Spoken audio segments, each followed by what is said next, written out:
আমেরিকায় অভিবাসনের স্বপ্ন দেখছেন? তাহলে যুক্তরাষ্ট্র দূতাবাসের নতুন আপডেট নিয়ে বিভ্রান্ত হবেন না। ঢাকাস্থ মার্কিন দূতাবাস জানিয়েছে, ভিসা আবেদন, সাক্ষাৎকার এবং অ্যাপয়েন্টমেন্ট শিডিউল আগের মতোই চালু আছে। এসব বিষয়ে কোনো পরিবর্তন হয়নি।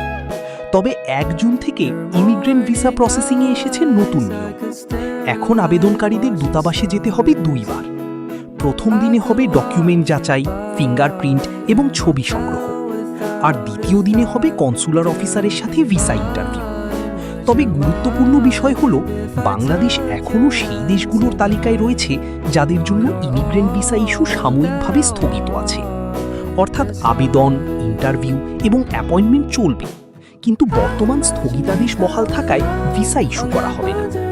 সংক্ষেপে বললে, নতুন 2D প্রসেসিং নিয়ম চালু হয়েছে, কিন্তু ভিসা ইস্যুর ওপর থাকা স্থগিতাদেশ এখনও বহাল রয়েছে।